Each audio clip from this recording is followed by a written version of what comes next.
Hey fellas, Dan Brokos from Faucet Tactical. Today on RECOILtv Training Tune-Ups, we're going to talk about carbine setup. There's really no right or wrong answer on how you set up your carbine, but there's some key components I would say you must have on your carbine, and today we're going to talk over those. Let's start with our good 2-point sling. Some type of device to retain our sling. Of course, we need to have a set of iron sights, whether we're running a red dot or a barrel powered optic. I choose to be running a red dot on this setup. We also need to have some type of hand brace or stop, a white light, a mount for our white light if it doesn't directly mount, and some type of tape switch and a push button to keep our light permanently on. All right, let's talk about each one of the components on this, starting with my front sight. If I'm running a red dot, I prefer a 12 o'clock mount. If you'd already tuned into a previous episode, I talked about the importance of this with my line of sight bore access for shooting support side and as well as awkward positions. I suggest this thing always stays up. Under stress, you're not going to remember to flip your front sight up. Let's go down to our white light. No right or wrong answer. Even with a laser, I prefer to mount it on my right hand side, so when I roll it over on my strong side under vehicles, it's lower to the ground and allows me to get there. Also on my light, I need it really tight to my rail. Strong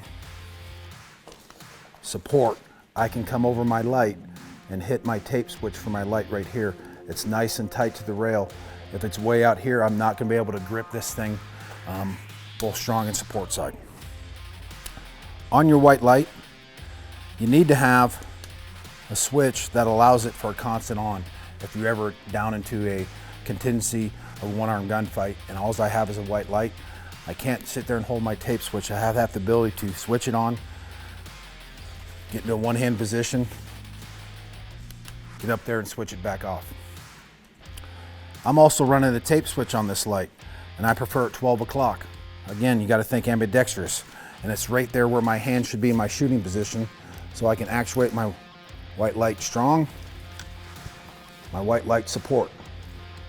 This light being close and this right at the 12 o'clock position allows me to actuate the light not only standing up, but behind positions of cover as well, using my cover for support.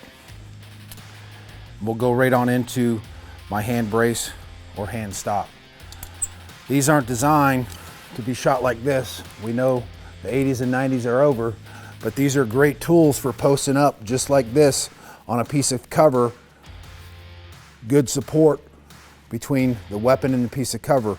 It also allows awkward shooting positions, not only with the hand and even shooting out of a helicopter, pulling it up with my feet. There's plenty of contingency positions that I can use this brace for. Let's go down to your optic. There's plenty of them out there. Choose a good red dot optic. Also be aware of this. Between the center of our chamber and the center of our dot is called height above bore. We shouldn't get out of a certain window on height above bore. Make sure you got a good optic and my mount's not too high. Average rule of thumb between 2.5 and 2.85 inches, your good height above bore and your ballistics will be true to speak. Rear sight. We talked about the front sight. Hey, if this thing ever goes down, have the ability to flip up my rear sight. Now I got the old set of iron sights going on if I ever lose my red dot. On my sling, have a good 2-point sling.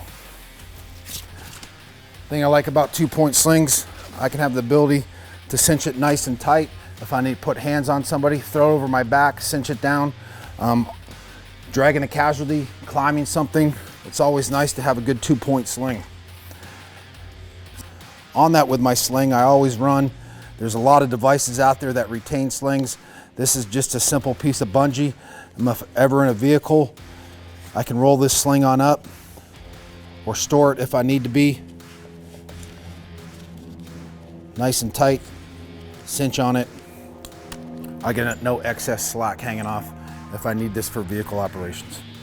All right, I'd say the most important part on your carbine is your trigger.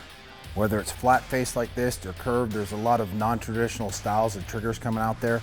In the end, I can just tell you this, stick with a good combat trigger.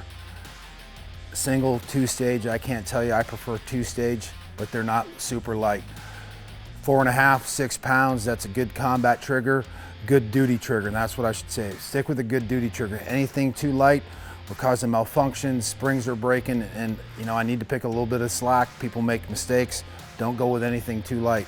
Also, over the years, it's like, hey Dan, try out this trigger. Hey Dan, try out this trigger.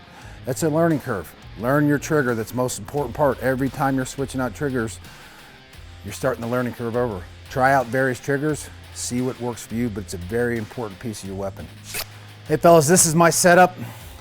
Again, I started off with there's no right or wrong answers. This is based on almost 27 years in the military, 21 of those have been in the Army soft community. Try out what works for you. On that note, it needs to work both strong and support side, day and night. If it works for you, you can't go wrong.